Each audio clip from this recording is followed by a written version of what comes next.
संकल्प एक ही है।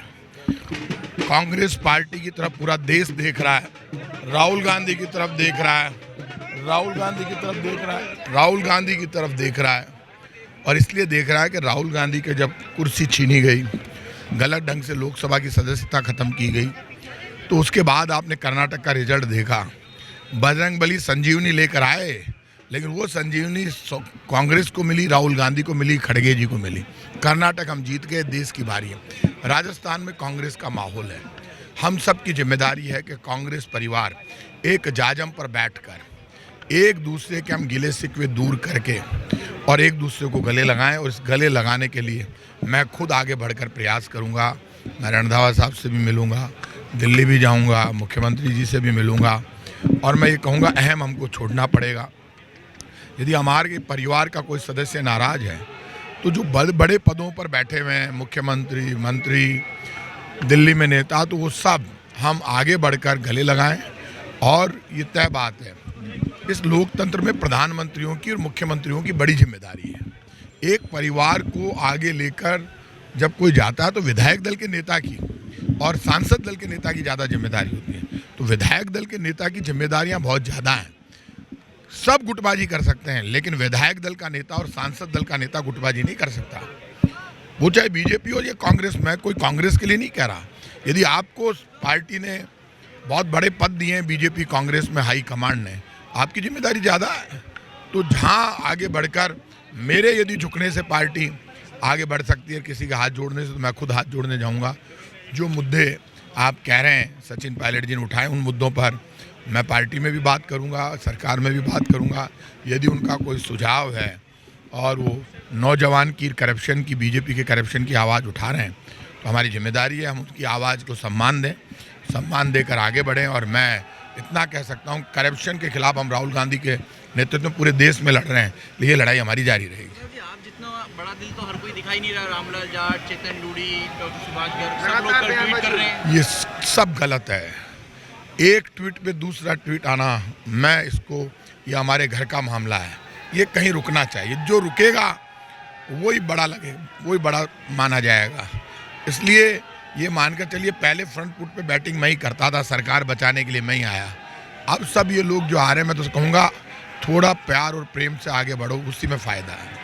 जनता खूब आ रही है आज जन्मदिन की शुभकामनाएं देने। हाँ, ये लोगों का प्यार और प्रेम नहीं, इसमें आप समझो, आप जानते हो मेरा नेचर। यहाँ पे ये सरकारी बंगला है, लोग अपने आप आते हैं, ये युवाओं का जोश और उत्साह है। जयपुर में मैं स्कूल, कॉलेज, यूनिवर्सिटी मेरी यहीं पर हुई है।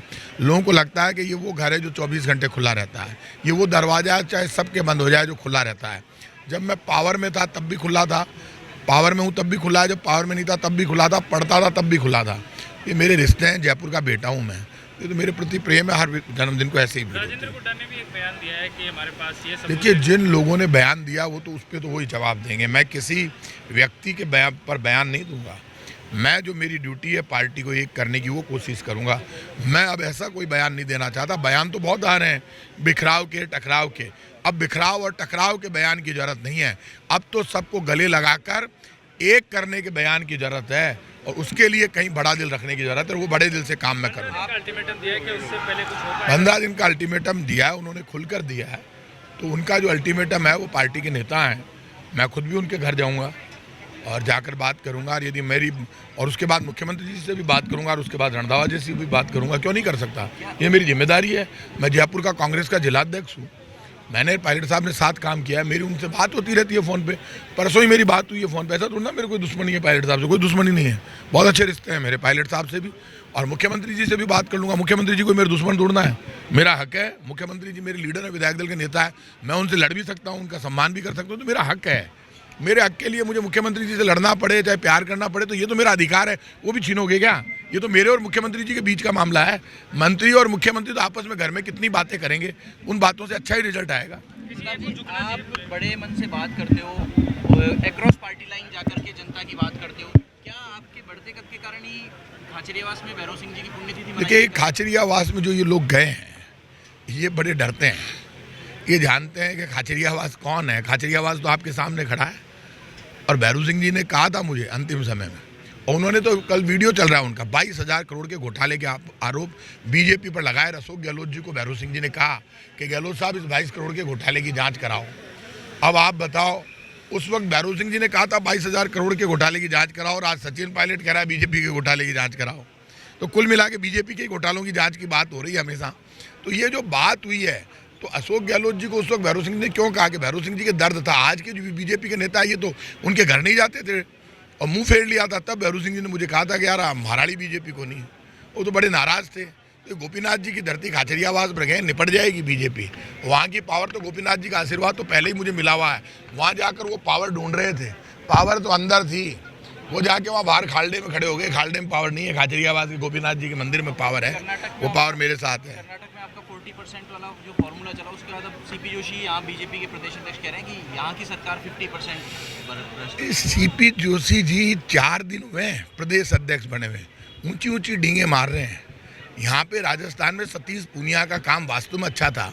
वो विद्यार्थी परिषद से निकलकर स्टूडेंट पॉलिटिक्स से यहाँ तक आए थे। बेवजह उनकी पीठ में खंजर मार दिया बीजेपी ने।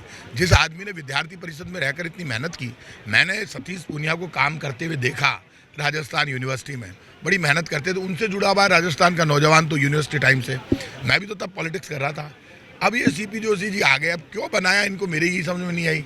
इनको मैंने स्टूडेंट लीडर के रूप में कभी नहीं देखा, संघर्ष करते हुए कभी नहीं देखा। संघर्ष तो बेचारे सतीश पूनिया ने दिया और माड़ा सीपी जोशी जी को पहना दी। कोई बात नहीं है, माड़ा पहना ली। सीपी जोशी जी से मैं कहूँगा कि आप सीपी जोशी ये विधानसभा अध्यक्ष नहीं है। हमारे पास सीपी जोशी है ना, वो राजस्थान का नेता है। अभी इनको नेता बनना, अभी सीपी जोशी बनने में टाइम लगेगा। सीपी जोशी लॉ डॉक्टर, सीपी जोशी विधानसभा अध्यक्ष, हमारे वाले नाथद्वारा वाले सीपी जोशी जी को जानते हैं। Happy birthday.